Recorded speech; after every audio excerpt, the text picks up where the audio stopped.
Yerrr. What's going on? Another episode of the Yerrr Podcast, episode 114. It's your boy Fridge, and I'm here with my co-host. Xavier, a.k.a. Human Never, Chelo, Mama Sota Champion, call me all by any names. Everybody knows this by now.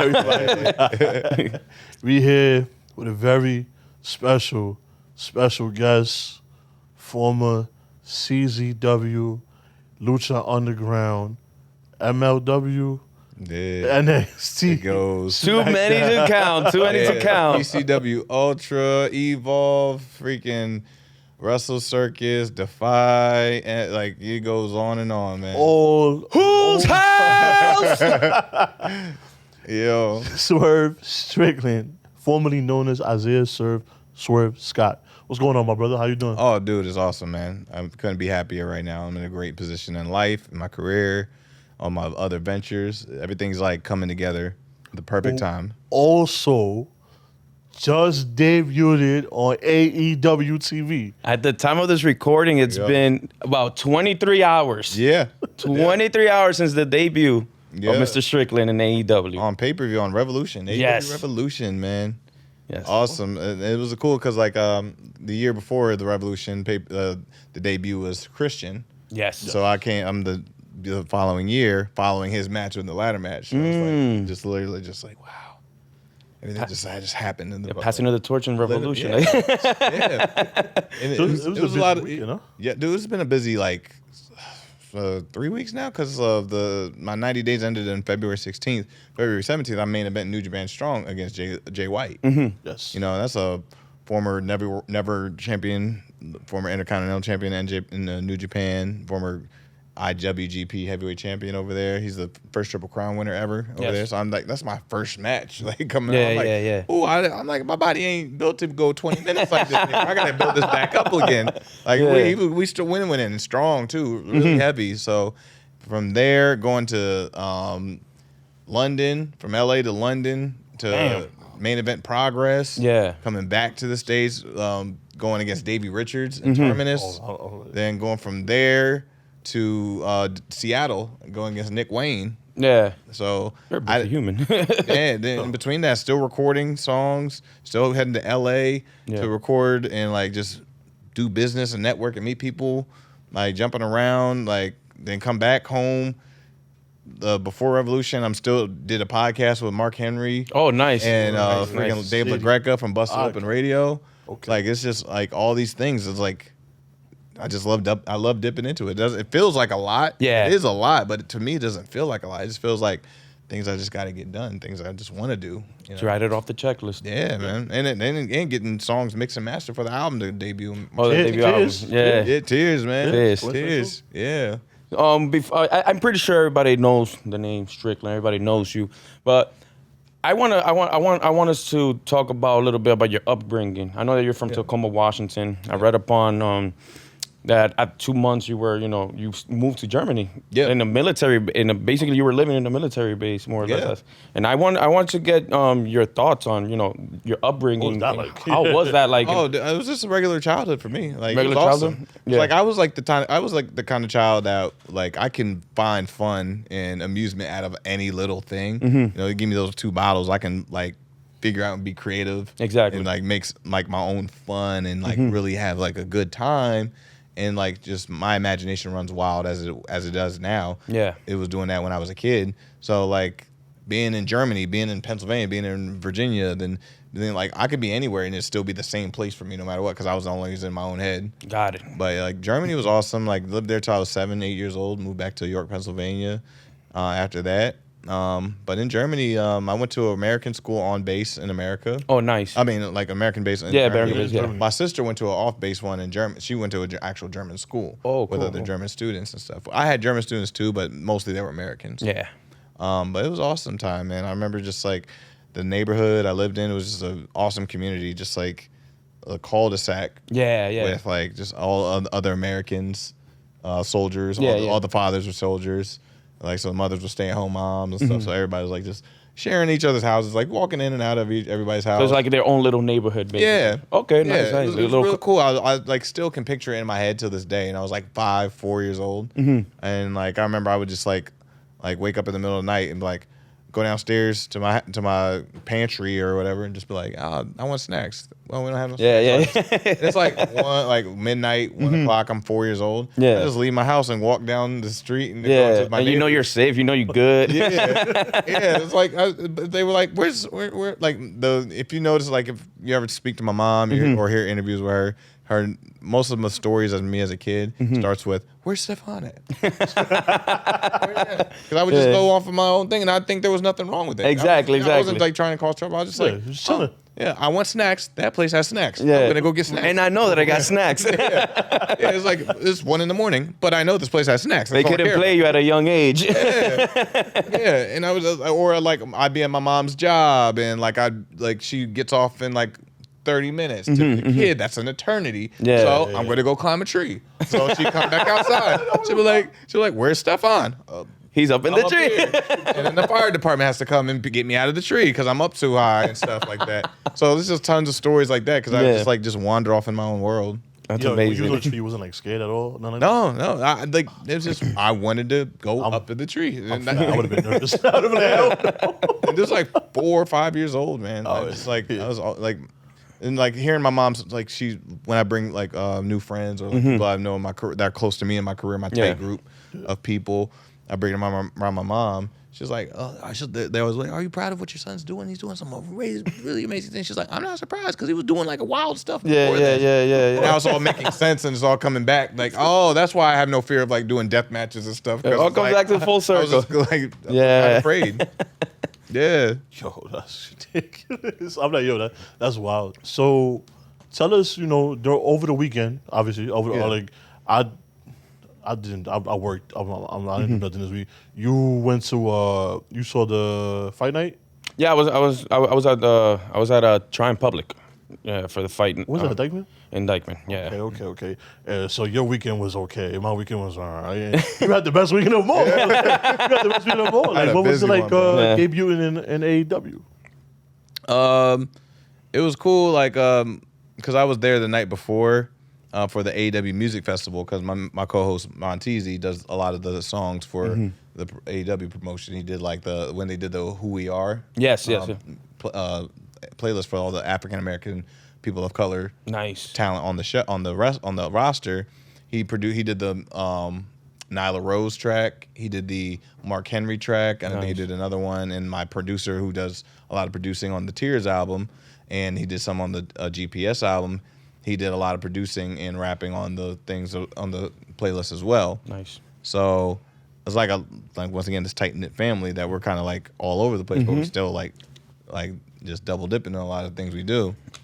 So I went in there. I was like seeing a lot of people. I seen Tony Khan then the night before, and he was just like, "Man, I was thinking about putting you in the ladder match and stuff, but like, I don't know. I want this to be a special moment for you. I think this is a big thing, and I wanted to keep that on you. And we got like time to like go from connecting from the taking the ladders down and all that stuff, clean up, and like we have that time. Yeah. We're gonna give that time to you. Nice. Not like fill that spot. And you could feel it. Like I think it was a good approach because you don't. It would be nice to have you in the match for your debut, but I feel more or less that it not get lost in the shuffle because there's also many things going on in the sense, But I think it was cool. I think it was well, written down, produced for you to have that solo moment, and the crowd chanting "Swerve," it showed so much. That's gonna be fire. Yeah, man. Fire though. It's crazy, and also like because we were like I wasn't part of the company yet, but it was the receiving a lot of criticism of the African American people of color representation on the show, especially just for like guys in the main event scene, stuff like that. There was like the articles, there was the interviews, and like people speaking out about these kind of things. Like where are they at? Where are they at? Right there felt like a moment. Like I had the moment to like seesaw that and like really step in and be like, okay, I think we have that. Exactly. Change right there. This the change for this company. Exactly. And I take great pride in that. You know what I mean? Like I'm like, and I'm not even being in like the mode of like, oh, maybe I can do it. No, I do have the power to do it now. And you're put in that situation. Yeah. Like I feel like Tony sees that too. Like I don't know if the rest of the roster sees it yet. Okay. And that's cool because they don't need to see it because most people go off of results before they get like Yeah. Like they see the process of it. They want results first and the process second. It doesn't work like that. Exactly. But I envisioned this a while ago.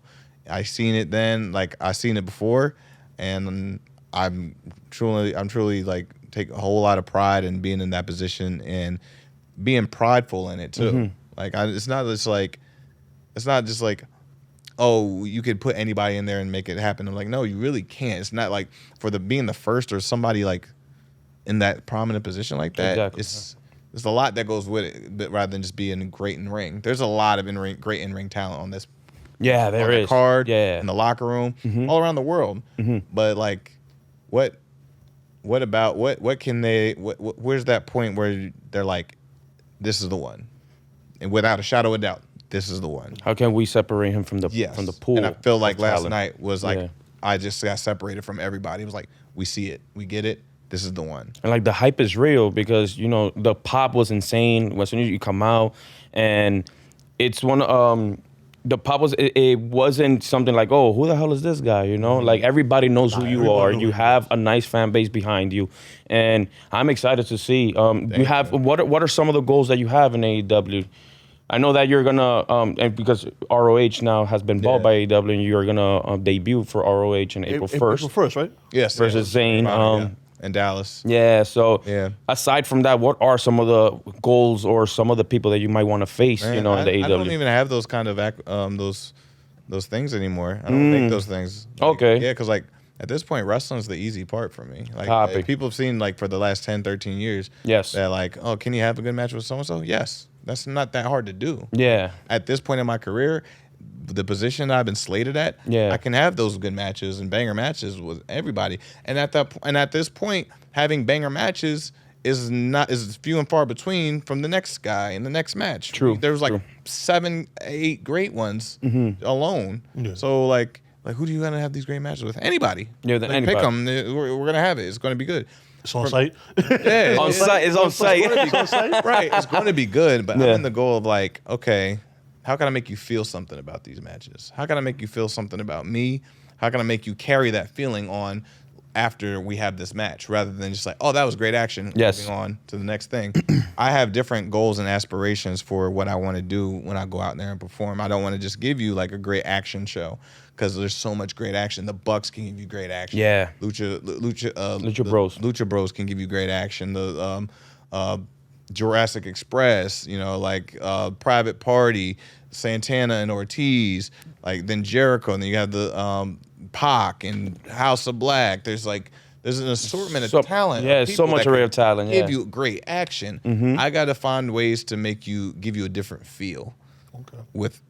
And I don't want to give you that same feel with this person to that person, to that opponent to this person, because they're different people. Understood. I think like my biggest strength as a performer, as an in-ring competitor, was always giving a different feel and bringing out the best adaptations of each person. And so that's like I just think at a different level, like a different level of depth. I'm not saying other people don't. Yeah, there are people that do that. I just but that's why I want to be so different. That's why I strive to not have those kind of answers and not strive to have these type of aspirations for what I'm trying to pull out of these matches. I'm trying to go somewhere else with it. I'm not trying to reboot sequels. I'm trying to make whole new concepts with different opponents, different people. And you evolve. Like I've seen when you used to come out to even from the entrance to even I've seen a lot of your work when you were in NXT.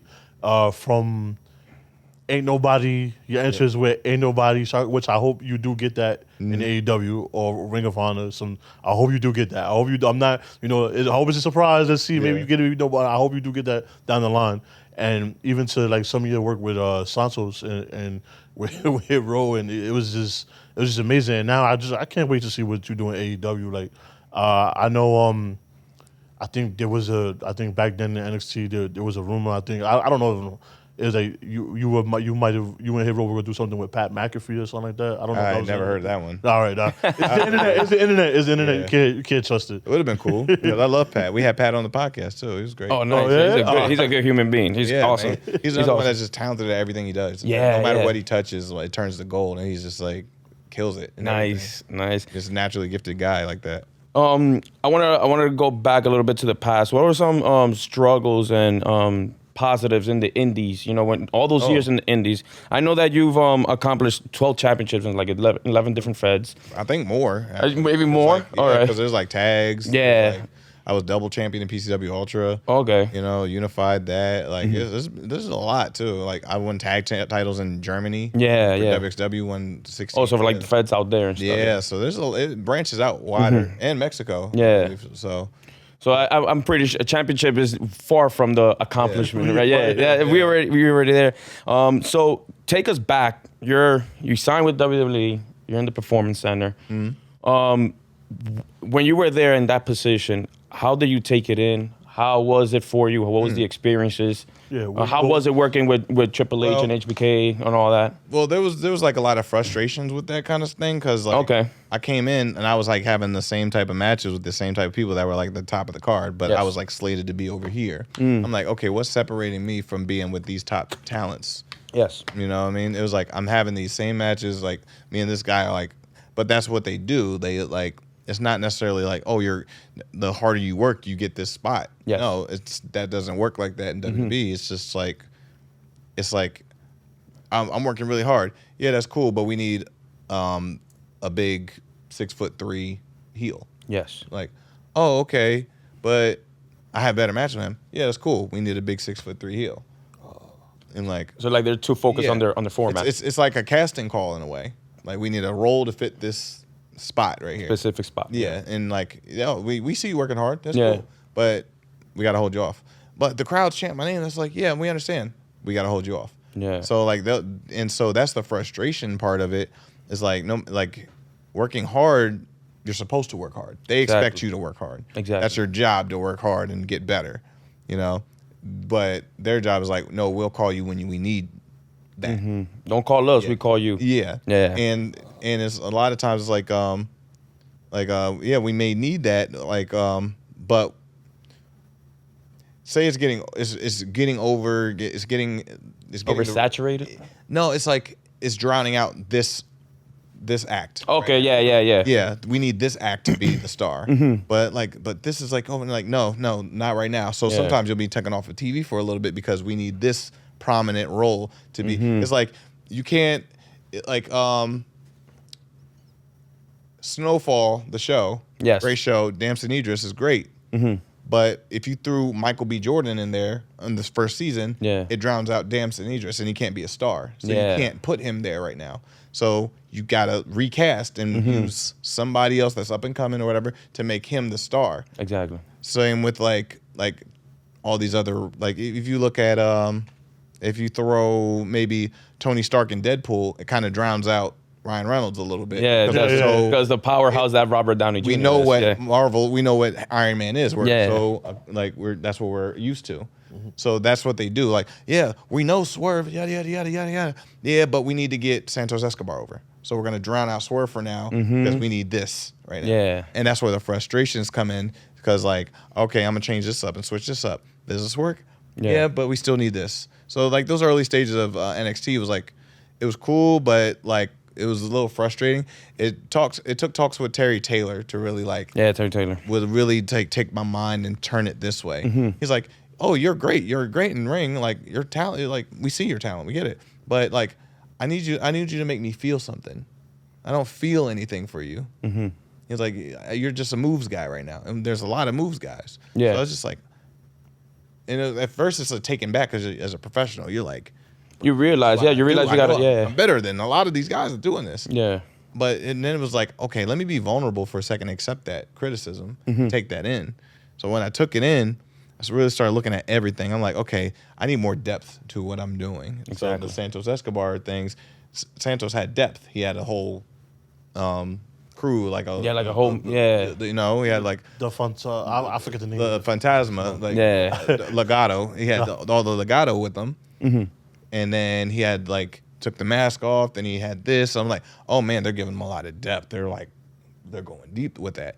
And it was just like layered. My layer was just like, oh, this is Swerve Strickland, a babyface who likes hip hop. So I'm like, oh man, I don't have enough depth yet. Yeah. So I really started like diving into other shit. I had to stop watching wrestling and really get into watching film. Yes. Movies, characters, guys with a lot of depth, reasons why, what makes them tick, what makes them sad, what makes them happy, what's that one thing that makes him go off? What's the thing that, like when he's comfortable in danger? Does he accept danger? Does he accept fear? Does he accept these? So I really had to start like tearing my character apart. Yeah. That's why I started coming back. I went to and watched Demolition Man. Yes. And found the Simon Phoenix character with Wesley Snipes. And I was like, he was a great villain, and he's psychotic to a point where he just has no reason to do what he does. He just enjoys doing it. So that's a layer right there. But also, I couldn't take my eyes off him. I wanted to see him do more. He was doing bad things, but I wanted to see what he did next. So he pulled the story forward. Yeah. That's where I started changing up things, dyeing the hair, doing this, doing that. And people were just like, whoa, hold up. Okay. He's catching on. Yeah. When I walked in and like, I didn't tell, I literally had talks with Triple H. I'm like, I'm doing something different. I'm changing up things. This is what I'm doing. He was like, okay, cool. Yeah. And they get with the writing team. I'm like, yeah, sure, whatever. Yeah. So like, I came up with it. Like, because I hurt my thigh. I had like an injury for like 3 or 4 weeks. Mm-hmm. And so I came back. And it was just like all different and stuff. And it was William Regal that was like, that's brilliant. He didn't even see what it was. Because I didn't explain it to anyone. Only Regal. Only Regal looking at girls are like, fuck it, I get it. I get it. I see it. Yeah. And then his thing is like eye contact. If you can make like eye contact with the camera and people really feel a character through their eyes. Mm-hmm. So I really started getting with my facials and really working cameras and doing less in the ring. Yeah. And just becoming a person. Yeah, in moments. You were really building that character slowly. Yeah. All right. Yeah. So like there'd be times they're like, oh, what do we do here for this time? I'm like, nothing. We'll figure it out. Okay. I'll go with like, just lay there. We'll figure it out. I'll create. We're on live TV while this is going on around the world. I'm just like, and I got comfortable in that. I got comfortable in doing nothing. Mm-hmm. But it wasn't doing nothing. It was just like, kind of just like, I was feeling. Okay. Like all my senses started like really going off. Like, okay, camera's over here, the fan's over here, he's chanting, he wants him, but it's only one person, so I gotta wait for like I'm gonna watch him crawl over here because he's going into this camera, front camera, left side. Started becoming more conscious about it. Yeah, I'm seeing everything. I know, and like this fan's over here is chanting something. Yeah. He's not ready. I'm not ready to give him a comeback yet. Okay, I need this guy to boo. He's booing. Okay, we're gonna go to this guy, and I'm just I'm just like sensing all these things while this is going. And then people started getting a feel for me, and then they started feeling for him. Now the match they're invested in. And that was like, I got it. There you go. I figured it out. And that's when Shawn Michaels was like, hey, Trips, hey. We got it's like, because Trips, he focuses on like the infrastructure of the show. The main event's got to be this. And then like, we got to go to this. He's like, that's cool. Yeah. Shawn's like, in these meetings. He's like, yeah, but Swerve. Look at this guy. Swerve. He's doing something over here. Yeah. Okay. And then that's when Shawn would go into bat for me. Is really where things like revved up to the hit row thing. So now that we're at the hit row thing, you win the NXT North American Championship. You're the popularity of hit row, is booming. Yep. And then I believe you lost the championship to the current champion, Carmelo Hayes, and you get bumped up to SmackDown.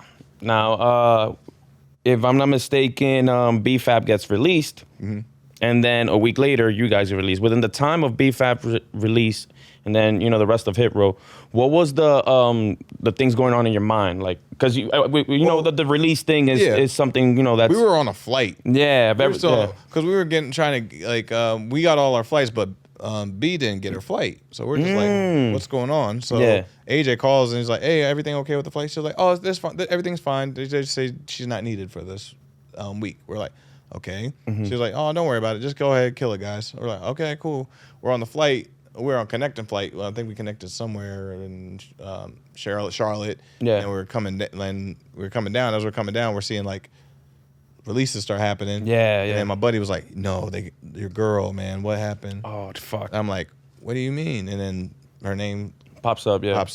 So we get off the phone, we get off the plane call. Everybody on SmackDown on the plane is like looking at us. So like, and like they say like AJ or Top Dollar rubbed a lot of people the wrong way. Okay. But it was just the fact that it was like AJ was just, he wanted to know things. He wanted to and he doesn't come from a wrestling background. He comes from football, stuff like that. And they have this respect etiquette, which is like very and we're at WWE was at a weird time with just like the releases with the leaders. Yeah, it was just like budget cuts and all that shit. Yeah, yeah. So there was just like so it was in a weird time and space too, which a lot of the office can attest to. They're like, I don't know what's going on. I've never seen this happen in this company's history. And so, but just AJ was just like gung ho about these things, about like wanting to get, okay, we can get new music, we get this. Okay, we're starting a feud here. I'm gonna do this. So so it wasn't bad and bad intention. Yeah, but it was received as he's out of line. Okay. He's not falling in line, which they want worker ants right now. They don't want people to be the special ones to like grab the brass ring too early. Yeah. Which again, you're cast for this. Like, yo, I got this idea. Yeah. But like now, if you look at SmackDown, the infrastructure now, it's the Roman Reigns show. Yes. It's Roman Reigns and Brock. Yeah. Anybody else steps out of line, you're doing too much. You're doing too much. How dare you be over? You know what I'm Yeah, saying? yeah. It's crazy. Yeah, even on Raw, it's like Brock and whatever happens. Whatever happens, yeah. You know, Brock or Lashley, but then it's Brock or Roman. Mm-hmm. Everything else is just like, no, fall in line. We'll call you. We'll put you on in a title spot where whenever we need you. We need you. Yeah. Here, babe. No, you good. You good? Long weekend. Long week. Yeah. Busy man. We got it. Okay. Or when you're ready. Mm-hmm. So it's interesting to see seeing where it's at, so where they got to now. It was we get it. We get it. And for that sake, we're better off anyway. Yeah. We're honestly better off because it's like, we don't want to fall in line that kind of. Yeah, because you guys feel like you guys have your own thing. You know that you could offer more to the table. Yeah. So we're always going to feel like that. Yeah. Every last one of them. We want to do more. Yeah, and look at you now with the experiences that you gained from out of that. So yeah, to me, being in WWE, it moved too slow. It's like always asking for permission, run it up the chain. Yeah. Does it get up there all the way to like, remember that thing I asked for or requested, or can I do it? And we'll get back to you. We'll get back to you. And then another week of running it up the chain. Yeah. And like, we forgot about that. You know what I'm saying? Like me, I'll buy a ticket and get on the plane and get to where I need to go to get it done if I have to, and I will, and I do that constantly. Yeah, you know, because that's what I want to do. I want things done, and I want things to create or curate something else out of doing that. With WWE, it's like permission, and then this person's doing that, and so we can't do that now because we have this in the pipeline. We got to wait for this, that, and then but when this person gets it, it's like right away, boom. Yeah. So, when you have an idea, like, can you go see Vince, or does like he's not as accessible as you think. Okay. That's why we did have a talk. We had a talk with him the day of when B got the week that B got released. We went to taping TV that day, and we talked to him, Laurinaitis, and Pritchard like all in the hallway, and he was like doing a thing about like, hey, you're not supposed to call office asking about this thing or whatever. He's like, but I was just checking on my partner. Yeah. I see that everything was okay. Yeah. He's like, but that's not your business. That's that's somebody else's business. Oh, like I could understand if that was like somebody else. If that was like Sheamus, Mr. Flight. We're calling about him. I get it. Like why are you calling Sheamus but for? It's like our group person. They were like, we write promos together. We do these. You guys been working together for quite a while. Like together. 6 months. Did you not watch the product? You don't watch? No, they didn't. They didn't watch until 2.0 really kicked off. That's when they start coming down and like really watching and seeing, like So how was that, like meeting Vince McMahon for the first time ever? I met him a couple SmackDowns before. I met him actually 2 years ago before at Royal Rumble. Okay. We did a not coconut, but a NXT live loop. Yes. And that went into the Royal Rumble. That's when I met Edge for the first time. Nice. And Edge was like, so like it was cool. Like, tell us about it. Yeah, go ahead. Meeting Edge. Yeah. Because we're in the same age range, so it's like we all grew up with the same idols. I'm 32 in August. So Edge is like one of my all-time greats. It's Rey Mysterio, who I'm like feels like a godfather to me since like Lucha Underground. He's been my all-time favorite. I got to wrestle him in a 6-man tag. He's like amazing, and he's always been like the same person. Yeah. Like always giving me a big hug every time I see him. Him and Dominic. Dominic's like because Dominic was coming to Lucha Underground. Oh really? Yeah. I didn't know. Oh wow. He was coming to Lucha Underground watching Ray when he was there for that season. Yeah. So Edge was like the next guy for me. It was like when I got into actual wrestling and training, I studied his tapes. I watched like Decade of Decadence DVD over and over again. I watched all this stuff. I studied them because we were like the taller, lankier, athletic guys and like the ring generals. And that's been like the stigma in WWE, like you can't get over if you're not the big bulky guy or whatever. Right. Yeah. But Edge is a large dude. He's like a 6'4" dude. Holy shit. You know, he's like really tall. But for the time and like when he was coming up, he was like kind of blankier. Yeah. He's not gonna last long. Well, yeah. Look at him now. So talented. He won everything, you know. Look at him now. But I meet him. So I'm walking in the back, and I see Edge talking to Christian. At this time, Christian's still retired, and like I was like, oh, I gotta say hi to him. I shake hands with Christian and like shake hands with like Edge, and I was like, all right, thank you, man, thank you, and, like appreciate you, man, like you know, like as I'm walking away, he's just like he stops talking, and he goes, oh, by the way, great match on 205 with Gulak. The way you told that story with your hand, amazing stuff, like really. I was like, you watched that? Because like once again, who watches 205? Yeah, you know, I mean, I was watching when it was lit. I was watching. But like, I was like, wow, like it got back to you because Beth was doing commentary. Yeah, there you go. And she was doing NXT and 205. Well, no, she was. They were in a meeting call. They were doing a call, and they were like calling matches together because she was going to start doing NXT commentary. Yeah. So they watched that. Mm-hmm. That just happened, and that was like my debut in 205, and it was in front of like in the American Airlines Arena in front of like like in Miami in front of like 8,000 people. Nice. And they loved it. And she went to Edge and was like, you have to watch this match. You need to watch this match. Sit down and watch this match. And he sure enough did. Nice. And so then he came to the PC later, and I think it was a couple weeks later just to talk with everybody, and I went up and talked to him a little bit more. And we really started like talking about TV and like all the things that would like inspire us and like the things we take from characters and stuff. Like we're two Breaking Bad fans. Nice. So we just like look at Breaking that, Bad bro. and Better Call Saul. We're huge fans of those. Throwing, like talking back and forth, and we just took each other's number down. Nice. And so now like I'll text him every once in a while. Yeah. Like we were on the phone like studying a match of mine for 30 minutes, almost an hour. Just like he's just giving me all the details. He's like, just make sure you protect this, make sure like all these little things. Yeah. And it just made me better. Just that one conversation made me better. Wow, that's amazing. Has anyone else influenced you besides Edge? Oh, Shawn for sure. Shawn Michaels for sure. Ray, Shawn, Edge. Those are my top three. Top three. Definitely my big three. I'll say Shima from Dragon Gate, Japan. Yeah. Amazing. Him and not Yoshino. Oh man, names escaping me. That's all good. Take your time. names. No, you're good. Don't worry about it. I could see him. Like I could see his face with the towel and the rag over his head. I can see him right now. Towel. Taz? No, towel over the. No, Japanese Dragon. Oh, Japanese Dragon Gate. Shit. We all got brain fart now. But man, like. He's another one. Yeah. Too, but like, oh God, I got New Japan brain right now. And so I'm like trying to get back to my Dragon Gate brain of the names. So like, yeah, but when you were growing up, were you strictly WWE guy or? Oh yeah. Or like I didn't get WCW or? No, it was just WWE for me. Like 12 years old. Okay. Yeah, it's like the first like SmackDown show I fully watched by myself. Tuned in the right time, watched it. It was like July 2002 when like Rey Mysterio debuted against Chavo Guerrero. Oh, nice. I was like, that's the night he jumped on the cage. Popped, main event jump. Like that. How you debut like that, bro? Yeah, they made him. Yeah. Made him that night. I was like, I'm in. I'm sold. And I watched every week. Nice.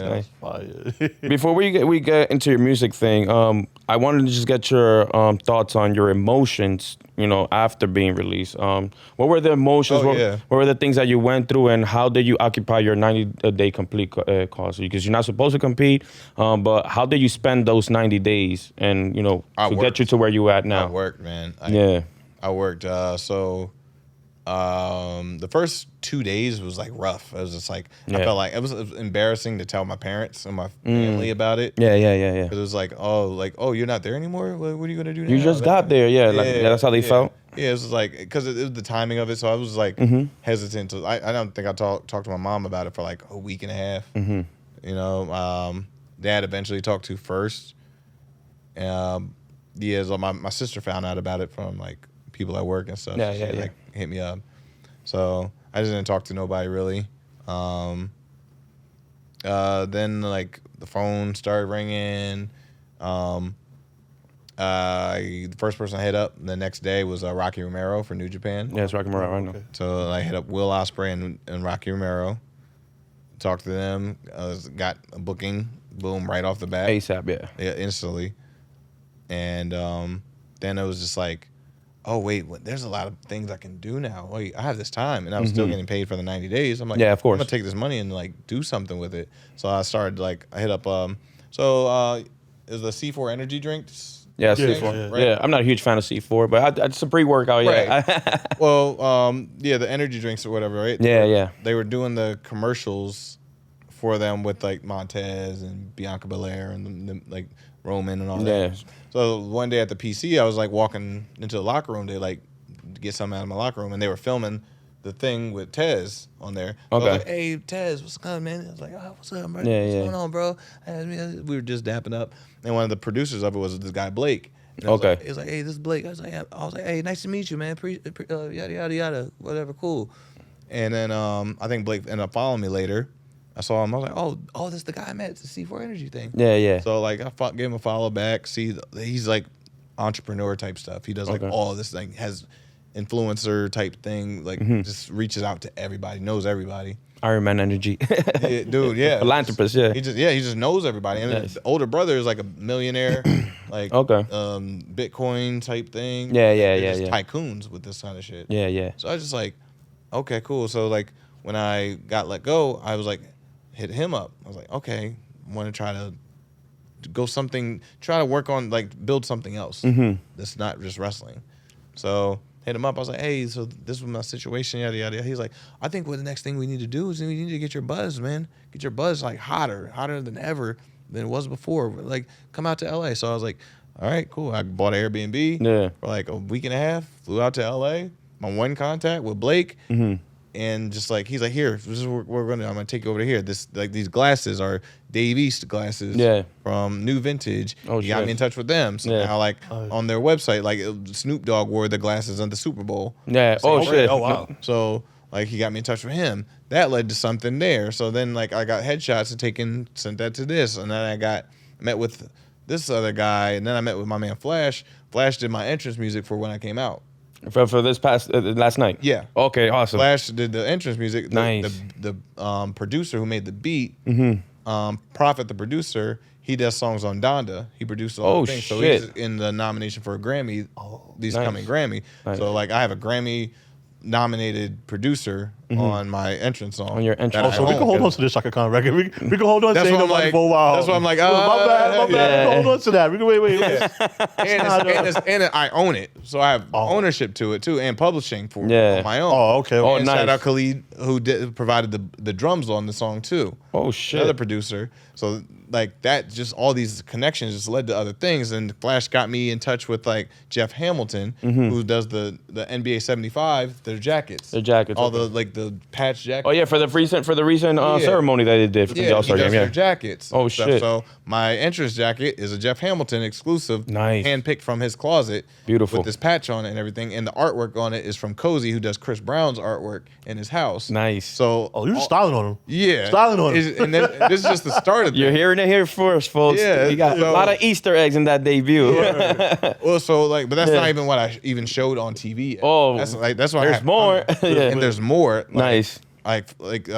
Just from getting getting Flash on the performing at the AEW Music Festival. Yeah, man, yeah. Like Antonio Brown's watching it and stuff because he's part of the Team Donda and all Exactly, that stuff. exactly. Floyd Mayweather's son's watching it. My buddy Heck, who came out with me, is A&R for Bad Boy. So he has Diddy's son and the Diddy and like those guys, the Yeah, yeah. Bad Boy family watching all this stuff because they're there. So we're just building all these pieces and stuff. So that's what I do with my time in 90 days. I don't know what else anybody else did with their 90 days. Working on the brand for real. Well, yeah, because like you really did. You really did. So I'm like, I'm not gonna like. I know how to wrestle. I don't. Yeah. Like I train, of course. Of course, you body right. You have to stay ready. I Yeah. had to condition. Yeah. But I wasn't like working on like, oh, I need to do more moves. I'm like, no, I need to get a business. I need to build a team. Yeah. So you're not. So when Tony Khan signed me, and I had something to pitch, I'm not just giving like, okay, I can have good matches with so and so. I'm like, man, F that. I'm not talking about matches. Yeah. You book the matches. That's your job. That's I me, yeah. perform the matches. That's my job. I'm bringing you a brand. Swerve is not just me. It's a brand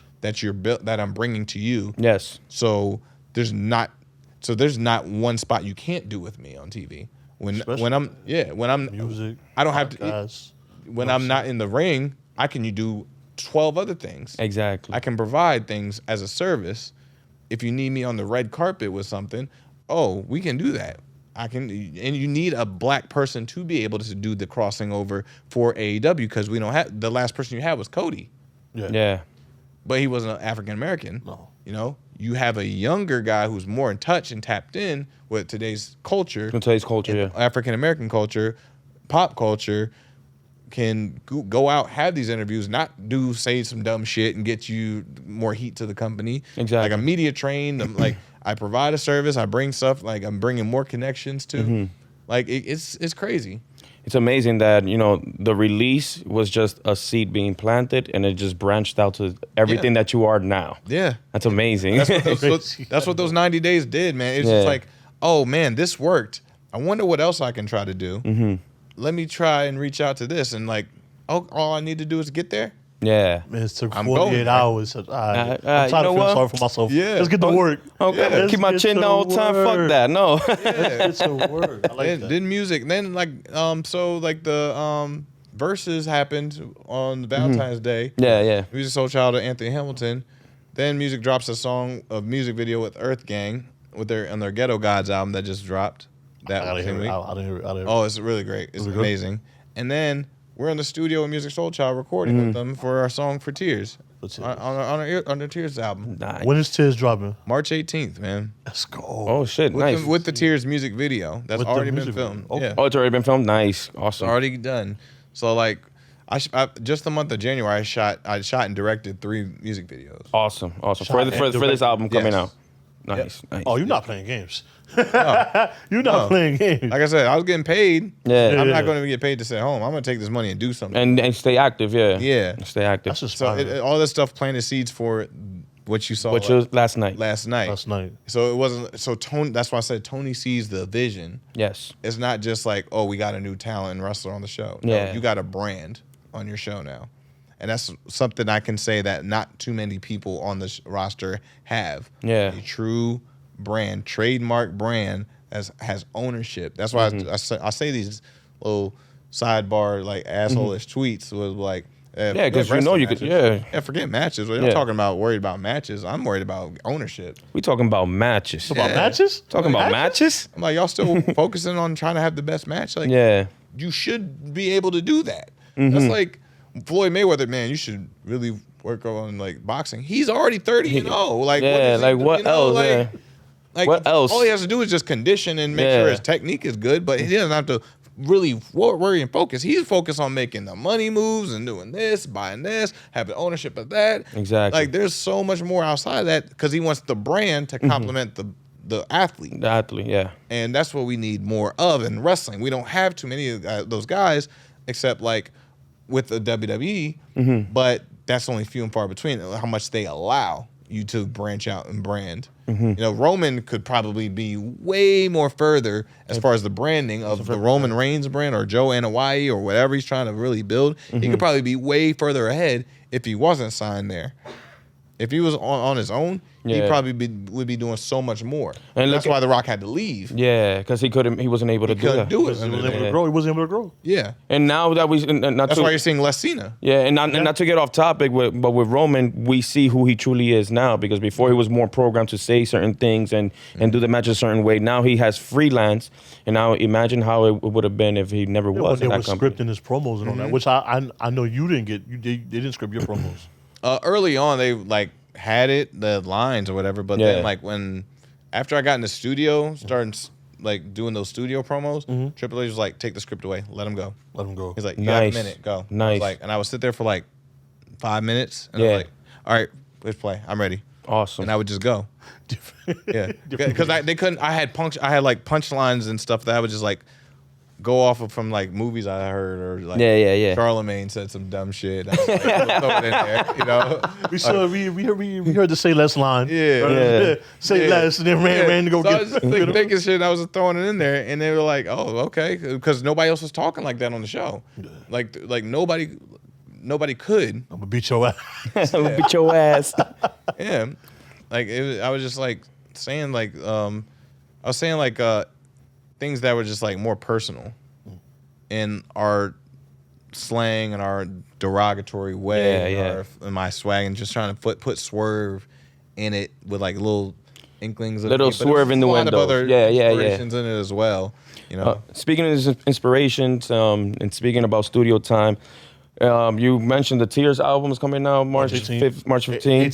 18th. Yes, sir. And who are some artists now out there that you'd love to work with? I heard in a different interview with you that you really enjoy visual artists. Yes, yeah. More than anything else. Who are your favorite visual artists? Tyler Creator is like incredible. Tyler the Creator? Tyler's dope. Incredible. Yeah. Tyler's dope. Tyler is like the best visual artist right now, in my opinion. Like nobody, like he has like his clothing brand complements the sound of the music, which complements the music video, which complements the nail polish and like the performance on stage, the Camp Flognaws concerts and all that stuff. Everything complements each other perfectly to where how he wears. You'll notice his evolution from album to album to album. Yeah, it's like morphing, and like everything goes hand in hand in hand. I think that's where he really tapped in when Flower Boy came out. Yeah, like he just like, and then Igor changed his look. Yeah, Igor. Yeah, and like. Tyler's dope. I remember when he dropped. Remember he dropped Yonkers back in the day. Yeah, with the silhouette, the visual caught you. Yeah, the song is dope. Yeah, I think what threw a lot of people off was the visual. Yeah, That's the risk of the visual artist, because it took till Earthquake for him to get his song played on the radio. Oh, that's right. Which is wild. That's crazy. Because but even before that, they were talking about it because of his music videos and everything. Who he was. Yeah. He was tapped in a long time ago. ASAP is another visual artist that I truly respect. I think he was well ahead of his time a long time ago. Yeah. I think high school with Rocky. Yeah, we was senior year together. Nice. ASAP is like incredible to me. I think he's one of the most underrated artists of the 2010s. Like I don't think his name gets brought up enough in those. I feel like it only gets brought up because of Rihanna. Now, Not disrespect to Riri. Well, he's taking a break from music. Yeah, he took a break from music. Right? Yeah. Yeah, but like in the 2010s, you always bring up the Drakes, the Nichols, the Nicki Minaj's, you know, like those. Yeah, it got overshadowed. Yeah. It got overshadowed, yeah. ASAP is like definitely up there with them guys. Gambino is another. Oh, Childish Gambino, yeah. Like everything just goes so well together, complementary. Like when he's on stage, I can see the video, I can like hear the song and understand what he's talking about, but like I can see the scenario of what he's talking about. Yeah, He paints pictures very well. You know, Hove used to do that a long time ago too. You know, he just paint the whole world. Yes. And what he's saying, like there's very few people that can really do that. Like Slick Rick's really was like Slick Rick was original. Yeah. That really Slick paint the Rick was picture. fire. You know. A lot of people forget about Slick Rick, but Slick Rick was definitely I always been a fan of those guys that are kind of like, all right, these are the forefront guys, but there's this guy right here doing really like innovative shit, but like we don't bring him up enough, you know. So that's like those are my guys. My favorite, like Kanye, of course, like the ultimate visual artist right now. Are we expecting some visual, like crazy visual work for your? Because you said you recorded 3 videos, directed 3 videos. Yes, sir. Awesome. The first one we did Big Sis Birthday. That was like that talks about the release. Okay. It happened, like, throw a lot of subliminal shots in there. Got it. Yeah, the music video is actually out now on YouTube. Oh, nice. Check that Yeah, out, nice. Swerve City. Hector is right here, Hector. Yeah. Hector is right here. Yep. Swerve City. Yep, youtube.com/Swerve City Podcast. Check out all our music videos and our content that we created and interviews that we've done. The second one we shot was Digits, featuring AJ Frank, a.k.a. Top Dollar. Top Dollar. He's on there. Like, that's like a whole, like, bank robbery heist type shit. Okay. Car chase scenes and all that. So it's like you love making movies, basically. I love it. It's Nice. like, I love it. It was like a 10-hour day shooting that, and then like, but wouldn't change it for anything. Yeah, so it was an awesome time. Then the latest one we shot was the actual Tears music video. That was a 2-day shoot. Had featuring my man Chris Cage from Tampa. That's someone that my co-host partner in Swerve City. Okay. Teasy, he came up with him a long time ago. Like, they go back 10 years. Okay. Very underrated talent. Very underrated, like, rapper / singer. Yeah. He gets to really show out on this song. And I flew in my man from Flint, Michigan, Ace Cabana. Nice. Who's one of his mentors was John Connor, who's a former Shady Aftermath Shady artist. Yeah. So he was in the studio with Dre a lot. So he passed that stuff down to Ace. Ace in his own is like young, mid-20s coming up. Got to see a lot of him. Like, look out for him. His Moonwater album just dropped, so check that out. Nice. Ace Cabana, Moonwater. So that's on Tears. So we shot in the local library. Awesome. Oh, wow. Huge library in Orlando, Florida. Got some dancers and choreography Yeah. in it in different locations. Like, it's incredible. It's like I looked at it as like, wow, I did this. Yeah. I had this visual in my head for the way the song sounds and the look, and I made it happen exactly how I envisioned it with another videographer like shooting it. Like, to me that's like, there's no better feeling than how you envision something and bringing it to life. From paper to life. Yeah.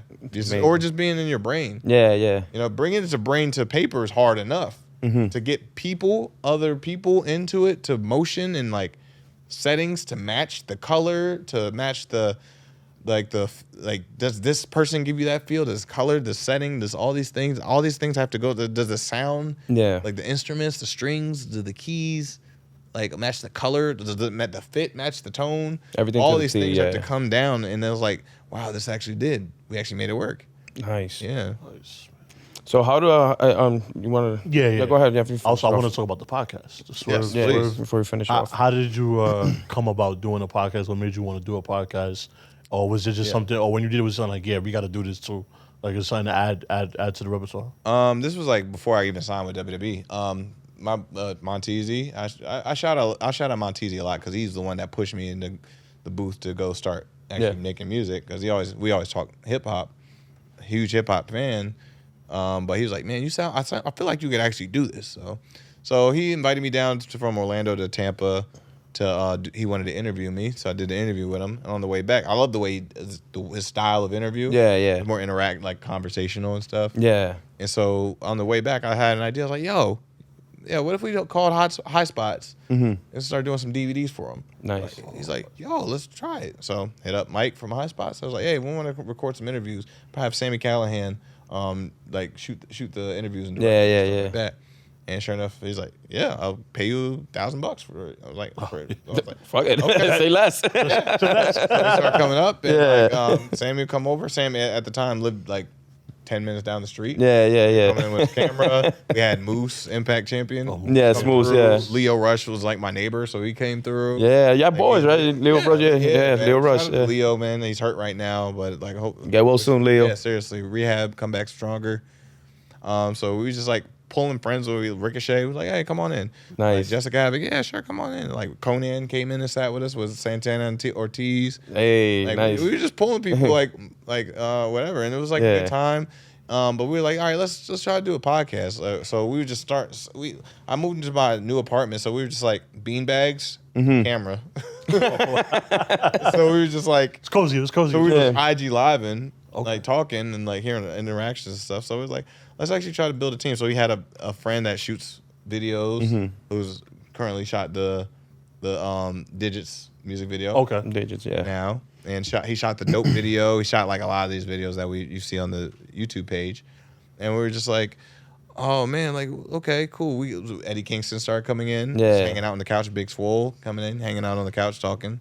Nice. Then like we moved. Like my roommate was Xavier or Wesley from NXT. MSG, yeah. So he moved out with his girlfriend. So I had an extra room. So I'm like, let's turn this into a studio. So I just like made it myself, dressed it all up. Nice. Got a sponsorship, got like mics and a banner. Yeah. Put it up, and we made the Swerve City Podcast was born.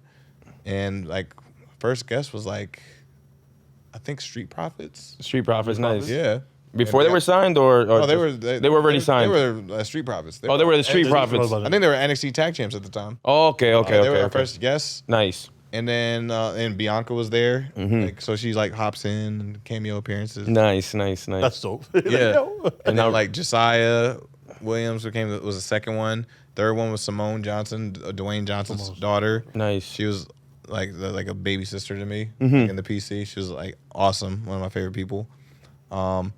Then we started like getting like Damian Priest, Aleister Black, or Malachi Black, and Zelina Vega coming in, like Rhea Ripley and Jonah. Yeah. They got that evolved into Cole and freaking Austin Theory, Pete Dunne, and then it grew into like Kofi came in. Yeah, I saw that Kofi one. Yeah. Like then it got to Ruby Riott, and Shotzi, Bailey. And then it just took off, and then like during the pandemic is when it, Titan Towers hit us up and was like, hey, we're doing conversation pieces on the WWE Network. Want to be part of it? We're like, oh, cool, yeah. There you go. Do it. And they were like talking to me on the video chat, but the TZ's in the living room. I'm like, excuse me, my partner's over here. Yeah. Like, and so he got on the chat. We talked to WWE like together. I was like, yeah, I'm not doing it without him. Exactly. Because we started this together. Yeah, I started that shit together. Yeah. They were like, stay together. Yeah, I was like, I'm doing this with him. I'm not. Yeah, so they were like, oh, yeah, absolutely, keep your same crew. So it was the same guys that we started with, and then we added Mike Simmons, who does a lot of graphic work around like on MLW and stuff like that. Nice. And he moved from LA over to Orlando for his wife's job, and he just started doing other work. Then he just became part of the team. Then we had a social media guy, Alex Henry, who all the X on social media. He came through, but he started doing the social media like videography. So that was our 5. We made our starting 5. The starting 5, yeah. Still this day. Nice. We just recorded one with Busted Open Radio with Mark Henry and Dave LaGreca. We just did our starting 5. Nice. So we went from doing it independently to moving on to the WWE Network. Our first guest was Drew McIntyre as WWE champion. As WWE champion? Nice. Yeah. And like they were like, how did you get that? We were like, oh, it just fell on our laps. and I was just like, pandemic was happening, so we were all on PC. I was like, hey, Drew, want to do the podcast? He's like, hell yeah. Why not? Yeah, why not? He's like, has the WWE championship, and he just beat Brock Lesnar at Mania. Yeah. I'll do it. I'm like, hell yeah, cool. And Drew is such a cool human being. I was like, hey, Charlotte, want to come on? She's like, yeah, I would love to. Fuck it, yeah. So I'm like, oh, cool. I'm going to pair you with my verse of the battle rappers. She's like, okay, cool. Yeah, let's do that. Come on in. Pat McAfee, want to come on the show? Yeah. I'd love to. Yeah, I'm like, so I'm just getting people like on my own thing. William Regal, want to come on? Yes, I would love to. So I just like gathering people. The fact that you imitated Regal right now. Before we close it out, how do you balance all of that? Pro wrestling, music. I was the same question. Pro wrestling, music, the pod, and everything that's been going on with you. How do you balance everything out? Balancing it, and we know there's more. How do you do it? Like, I know there's more, but like, how do you more or less go throughout the week and get it all done? How do you balance everything without overworking yourself and whatnot? I have a great team. I have 2 little girls, 2 different mothers. Like, they hold it down while I'm doing all this. They live in Pennsylvania. I live in Orlando, Florida. Okay. NXT, I moved down there for work and stuff like that. Like, without them, like, really just, like, feeding me information with my kids and, like, when I go up there to get them, they're just like, here, have them. They're yours for the week. We don't blow up your phone and stuff like that. Like, they're very well-nourished, healthy, intelligent kids. You know, that's like, just me having that, like, not on my mind, like worrying about if they're okay and things like that, gives me the freedom to just like, okay, I can just go. Okay. Because they understand they understand what I'm bringing. It's not just me just like messing around, just like fooling around, like, oh, I'm out here. No, you guys are just great co-parents, and that's I feel like what every co-parent should be. You know. Yeah. So they understand the business of what I'm doing. Yes. Now they see how big it got. Like early on, it was way more difficult. It was like because the understanding of like, why aren't you here? Daddy, why aren't you here? Like, why aren't you here for her? Why aren't you here? I am here. It's just I'm everywhere at the same time to make sure like she has everything she needs. Now, my oldest is 12 years old. Yeah, she's getting in like AAU basketball. Nice. So I'm like, so for her to get to these camps and provide the equipment she needs and the training and all that stuff. Oh, I gotta get on the grind. I gotta do more. You gotta work. Yeah, and like, she sees you on TV. She sees it. You know, so and like I brought her down to NXT. I got her to hold the championships. I got her to see some wrestling and stuff like that. Nice. Like Is she a fan? It. I won't say she's much of a fan. She's more into basketball. She has her YouTube stuff that she likes. She'll get older and like see it and like look back and like, oh wow, you did all this. So I'm like, yeah. So you can have all these things and have and like because like. The fact that you don't have to worry about any of those things, that's my job's done. You don't have to worry about not having to like eat, and not having to like, oh, why can't I have this thing? Why can't I have this? You can have those things. You don't ever have to worry about that. The fact that you never have to worry about those things, it means we're doing our job. Exactly. You know, both my kids, you know, they never have to worry about those issues. So how I manage it, just a team. Like TZ holds it down, man. Like, shout out TZ. Sounds like a hard worker, man. Yes, I fuck with it, bro. I'm so happy he's getting his roses now for like, this AEW project. Yeah, like, he does Sammy Guevara's entrance music. Oh shit, nice. That's him. So. Like, it's funny, he was doing that while we were doing WWE Network. WWE Network. Wow. So, like I said, we were double dipping a little Can we say that? You can say that now? Hell yeah. Why they can't take anything more from me. So. It's the Yerrr Podcast, man. We say whatever we need to say. And our podcast is still on the Peacock Network. So. Oh, nice. Still getting Peacock money. Nice. Yeah, so it's like getting that Peacock money. You feel me? We're the first, I'm the first NXT talent to actually get like their independent content on. Nice. But hey, and you're in the game. You're in 2K. Yeah. Oh yeah, word. You're in the 2K game too. I still snuck in there with the championship. As well. Like so. Like, yeah. I was like, okay. Yeah. So like I'm like, that's always been my thing. I like want to attack so much that you can't avoid me. Yeah. They're like, well, he's here too. Oh my god. Where is he? Oh my god. I'm like y'all want to worry about me having a good match? Shit. I see how all of that correlates now. Like I said, like it all comes together, but it's just like so vast and broad. It took time. Of course. It took a lot of energy, but it took a lot of just taking risks too. I'm not afraid to fail because I've been low. I failed badly. But then like after you fail badly, you're just like other people they'd be like, hey, what happens if this doesn't work out? I'm like, I don't know. I'll figure it out. But it didn't work out. Because I've already had it. Yeah. Because now don't worry about that shit. It's like, oh no, it's just like that's even going before the match. They're like, oh, are you nervous? What happens if this doesn't go well? It's like, make sure you do this. I'm like, if it doesn't, I'll figure it out. Exactly. I'll always figure it out. That's the mentality. Even if it does go bad, I'll always figure it out. So therefore, why not just do it anyway? That's inspiring. Like always figure it out. Always. Yeah, always figure it out. Like no matter what.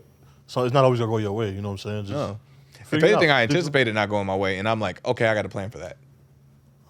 Yeah, I got something in line in case this does fall through because this is right here. Yeah. Yeah. Okay. I got a video game question since we all are the same age. Yeah. So I got a video game question for you. Since because I'm sure we all played it. They play the same games. What is better, No Mercy or Here Comes the Pain? I grew up on Here Comes the Pain. Here Comes the Pain. I grew up on Here Comes the Pain as well. That's what got me into wrestling, really, because like me and my friends would play. Nice. We created like 36 characters. Yeah, you can fit like 32 in it. Yeah, we could start the game with like 5 specials and shit. Yeah, the rest of the Royal Rumble. It's like nobody was real coming into the Rumble. Yeah. And then we took those characters and went outside to the backyard wrestle with it. Yeah. Like doing dumb shit in the yard. Yeah. Those characters that we created in the game. Nice. Like, so yeah. Like that place holds a special place in my heart. Yeah, yeah, because like that was like, man, we were like being these people. That was like what created these roots for loving wrestling as we grew older. Bro, you Because brought it Pain to is life. It takes my heart because I've played No Mercy. Don't get me wrong, No Mercy is No Mercy's lit. amazing. Now, if you ask Rich Swann will say No Mercy all Was it No day. Mercy? He still finds a way to travel with an N64 to Nice. this day. Or he gets an emulator. Yeah, that yeah, plays yeah. it. That But plays it. He'll find a way to find another N64 just to play. Just to The play. original yeah, game. Yeah. Nice. And he'll like we were in Germany and he found a way to bring it and played it. Shout I'm out like, to how did Swan. you get this over here? He's like, yo, but I gotta go. I gotta play it. And he would play fans. But yeah, After shows, he would have like little tournaments in the hotel room and have fans come through Yeah, and yeah, play yeah. him. And he'd whoop them all. He would kill them as Terry Funk. Out of all folks, would Terry Funk. mess people up. They were like, I can't beat him. Yeah. where's some of your favorite places to wrestle? Progress was one of my favorites. Fight Club Pro in the UK was awesome. Wolverhampton, I love that arena. I'm not sure if they're running much anymore. Defy is the best. Defy in Seattle, Washington is the best. I just had a damn near 30-minute match with a 16-year-old. Jesus. Wayne. Wow. Nice. All right. Yeah, in Seattle, Washington Hall. Like, you gotta check that out. Nick Wayne, We'll do. he just got gifted a AEW contract. Oh, awesome. nice. Which doesn't go into effect till he turns 18 and graduates high school. So I was like his big test. Something to get motivated for, yeah. Of course. Yeah. So That's I was a lit. big test, and we had a banger of a match. So, but it doesn't make it special without that building. Because like Jimi Hendrix used to play in there, Oh, so that's like really cool. nice, It's nice. just like it's on YouTube now. Like Swerve versus Nick Wayne and Defy Wrestling. It's incredible. Definitely incredible check it out. atmosphere. Definitely check it out. That's my favorite place for sure. Wrestle Circus was always a special spot in Texas, Austin, Texas. Yeah. Was dope. First wrestling in Minneapolis. Yes. Awesome building. Me and AR Fox had a match there a while ago, like 4 years ago now. Like you can check on YouTube. Okay. Like, Yeah, there's a bunch of your matches on yeah, YouTube. dude, this is nuts. Yeah. And Leo, AAW, me and Darby had bangers over there. MLW, me and Riddle. Yeah. Yeah, that was in Orlando nightclub. Even with Pentagon, too, as well. You have matches Penta with was PCW Pentagon. Ultra. Yeah. Me and him. That was one of my favorite Pentagon match. We had a Nice. match in Wrestle Circus where we both did the arm break to each other. Yeah. At the beginning of the match. So the rest of the match we had to go with wrestling each other one arm. Yeah. Nice. It That's creative. That's very Yeah, creative. because you see each other all the time. You know what you can do. let's have let's chemistry. let's Let's switch it up. Let's try something different. Let's like it was like that's the fun part about like when you get with some gifted like performers. They're just like, I bet you I could have a better match than you with one arm. They're like, what? What? All right, I'll bet. let's do it. Go. They're like, or like they're like, oh, your match too. Like that's what Sammy Callahan instilled in us because it was like me, Swan, Zach Wentz, Dez, Xavier, Leo. I would say who else was out there? The Chris brothers, MJF was one of them. Like that, we were that era of it. Just like he would mold us to like just try to compete with each other, but have communion afterwards. Exactly. Like he's like, I'm gonna have a better match than you. Like Yeah. you won't. Like, I can do it in 8 minutes. I can do it in 6. Or like I can do. I bet you I'll have a better match with you without even going to the floor. We don't touch the floor the whole match. You guys are challenging each other. Yeah. But that made us get better. Exactly. Because now, like, what can we do now? Like, these guys are like the best in the industry now. Yeah. Sammy challenged us at that age to like just like try these things like and put limitations on us, not to like say you can't do it, just to try doing it without it. Now it's like we can have whatever match we want to. Exactly. Yeah. In any way, shape, or form. Yeah. Which promotion you think has the hardest ring to bump on? Mexico. Any ring in Mexico. Any ring in Mexico? Any ring in Mexico. Them things are like built on cement. And they give no bounce, right? Yeah. They're like the rings are literally. There's some arenas you go to. I did a tour in Mexico with Flamita, and it's funny. Flamita was like 19. This is like 2014. Flamita was 19, and the champion and the tour at the time, a little older, is like 20 something, like a little older than late 20s. It was he was Jinzo. He's now Raul Mendoza in Legado Fantasma. So we were in touring Mexico then. The rings were like the posts went straight to the ground. Oh God. They weren't movable. They were just So the ring would not even fucking Nope. budge. they wouldn't shift. They would just Oh, nah. Yeah. As a fan, I thought probably the New Japan. Nah, because nah. That thing is amazing. In New Japan? Yeah. Oh, okay. Things are, like 20 footers was like not spring loaded in the middle. The Yeah. beams. Thank God. But like Mexico, this is just like slabs of like wood, metal, and then cement. And there's your ring. Yeah. Not fun. Because it also they also swap them out for boxing. So in boxing, you can't. Yeah, you can't really do all that bounce. you know, Yeah. So they kind of just trade off. So you're just like. So that's why a lot of luchas roll. Yeah, there's a lot of rolling in lucha. Okay, that makes Yeah. sense. Like, we ain't bumping here. We ain't taking too many bumps. Like you got like these freaking gringo like longo or like these old 60-year-old wrestlers still wrestling because they're just rolling. No, they're just rolling. Yeah. Yeah. Makes sense. You got any questions? No, that's it. I think I'm good. We got to ask him the final. We got to ask him the final one, the most important one. Yeah. I want to thank you for definitely coming on this pod, bro. You don't know how much I appreciate, appreciate we it, both man. appreciate you coming on. Yeah. So, we ask this question to everybody who comes on the podcast. Have you ever had a chopped cheese before? And if you have, where was the best place you got it at, and what'd you I get have on it? not. Oh, That's four already. That is four. That's four in a row. At this point, man, my diet, as I'm getting older, cheese hit me different. Cheese hit me different now. Cheese hit you different now? Yeah, that shit sits longer. I'm like, I got teeth the next day. I can't. I can't do Yeah. that. I feel you. It sits way longer in me now. Yeah. I get the bloating. And Yeah. it just won't go away for like another 48 hours. So like pizza, but the night before a match. Yeah. No boy, no. Damn, and they don't have, there's no chopped cheese in Florida. Well, you gotta, Probably is, but it But probably like- ain't like what y'all. They ain't New York chopped cheese. Publix, yeah? Yeah. Chicken tender sub? Yeah. Yeah. There you go. Close enough. Close enough. I think we got to make a Florida section. Yeah. Everyone likes Publix, man. When I was in Winter Haven, I have a few friends out in Winter Haven. I asked the chopped cheese question, and they all said it. And I was like, "Oh well, y'all been in Florida for like the last 6 years. What's up with Publix?" And then they all said their favorite sandwich and all that. Nice. And I was like, I think I'm gonna save that for anybody in the Florida area. Florida area. Save that Publix after the chopped cheese and all that. But thank you, brother, for coming on. I really do appreciate you. No, thank you. Where can everybody find you on socials? Swerve Confident on Twitter and Instagram, and I just dropped my new website with merchandise, swerveconfident.com. Crazy stuff on there. It's dope. It's still building, but it's out there. New merchandise that's Nice. not pro wrestling tees. It's strictly myself. Strictly yourself. Shout out to Merch God and Licks Franco for putting that together out in LA. Swerve City Podcast, youtube.com/Swerve City Podcast for all our content. Yes. It's a beautiful thing. Check out AEW every Wednesday night on TBS, 8 o'clock. Yes. AEW Dynamite, and Fridays, 10 o'clock on TNT Rampage. Yeah, and watch their YouTube page too. Check out the Darks and Elevations too, Mondays and Tuesdays. Yes. night. Mondays and Tuesdays, yeah. And April 1st, you're in Ring of Honor? Yes, sir, in Dallas. Dallas. Yeah. Who you going against? Alex Zane. Alex Alex Zane, man. Does a lot of GCW, was formerly in AEW.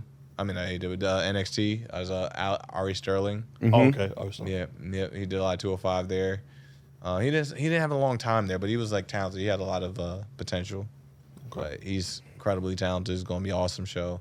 I was the first talent announced for that Ring of Honor show, so I feel pretty good about that. That's great. Many blessings to you, bro. Thank Thank you, you, man. brother. Thank Yeah, you truly are like a go-getter. Like, listen, I'm going to do Nah, this. definitely the definition. 48 hours, Definitely. I'm done. Now it's Yeah. time to go. 48 hours. Like, I got 88 days left, all right? So I wasted too many. You're wasted too many. That's good.